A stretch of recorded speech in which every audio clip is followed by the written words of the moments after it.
Most senior health videos will tell you to eat blueberries, oatmeal, and Greek yogurt, and while those are not bad choices, they are barely scratching the surface. After 60, your body's nutritional demands shift in ways that typical breakfast advice simply does not address. Bone density, gut health, brain protection, inflammation, these are not problems that a bowl of cereal can solve. So today, we are going somewhere different. 7 foods that most people have never considered putting on their morning plate, but perhaps should. Some of these have been used for centuries, others are now catching the attention of researchers. All of them are genuinely worth knowing about. Let us get into it. Number 1. Sardines. Let us start with one that might surprise you. Sardines, eaten with their tiny edible bones, may be one of the most complete breakfast foods available to seniors, and almost no one is talking about them. Those small bones are loaded with highly bioavailable calcium, meaning your body can actually absorb and use it efficiently. On top of that, sardines deliver omega-3 fatty acids, vitamin D, and vitamin B12 all in a single serving. For seniors managing bone health, heart health, and energy levels, that combination is rare to find in one affordable food. A small tin on whole grain toast in the morning can quietly cover nutritional gaps that supplements often cannot. And that's just food number 1. Number 2. Moringa. Gram for gram, moringa leaves contain more nutrients than almost any plant studied so far. This tree, grown across parts of Africa and Asia, has leaves packed with calcium, iron, potassium, and amino acids. Some early research suggests moringa may help support blood sugar regulation and reduce markers of inflammation, 2 concerns that become increasingly important with age. The easiest way to use it is a small spoonful of moringa powder stirred into warm water, a smoothie, or even scrambled eggs in the morning. It has a mild, slightly earthy flavor that blends easily into almost anything. But here's what most people do not realize about fermented foods, and the next one takes fermentation to a completely different level. Number 3. Miso. Miso is a fermented soybean paste that has been a morning staple in Japanese culture for centuries, and Japan consistently ranks among the countries with the longest living populations. Unlike yogurt or basic probiotic supplements, miso is fermented for months, developing a far more complex community of beneficial bacteria.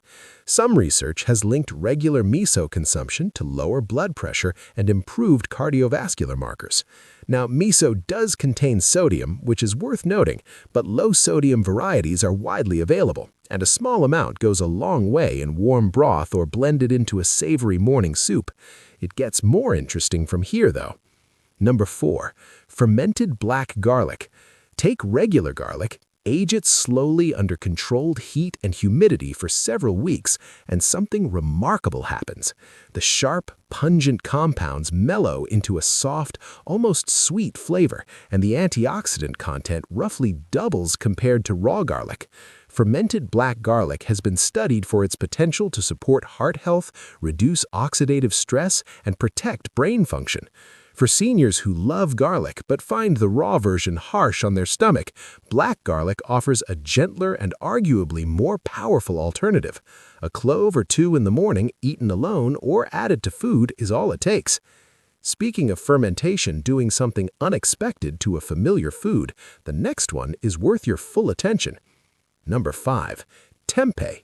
Most people have heard of tofu, but far fewer know about tempeh, and the difference matters significantly. Tempeh is made by fermenting whole soybeans, which does 2 things. It makes the protein far easier for the body to digest, and it transforms tempeh into a complete protein source, meaning it contains all essential amino acids. For seniors working to preserve muscle mass, that's meaningful. It also contains probiotics and manganese, a mineral involved in bone formation that rarely gets the attention it deserves. Sliced and lightly pan-cooked, tempeh can become a hearty, satisfying part of a morning meal. But the next food on this list is something most people associate with bees, not breakfast. Number 6. Bee pollen.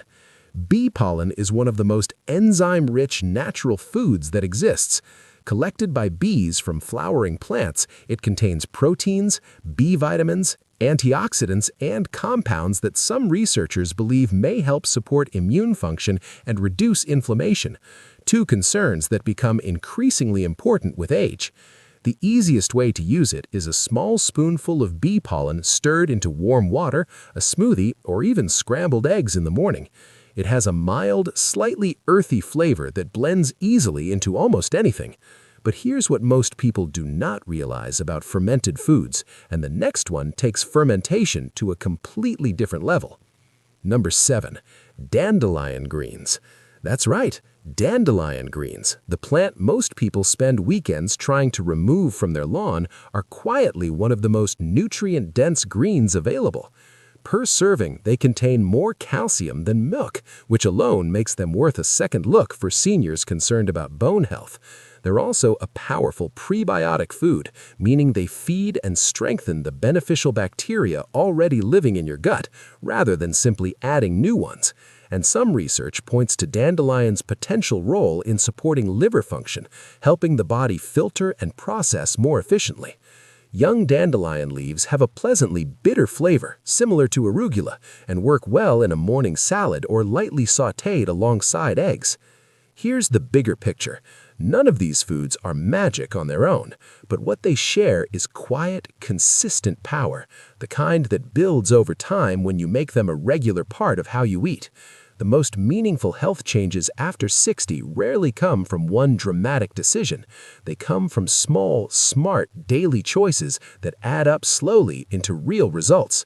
If even 2 or 3 of these foods are new to you, that's a starting point worth exploring. As always, speak with your doctor or a registered dietitian before making significant changes to your diet, especially if you're managing a health condition or taking medication. Your body after 60 deserves more than the same old advice.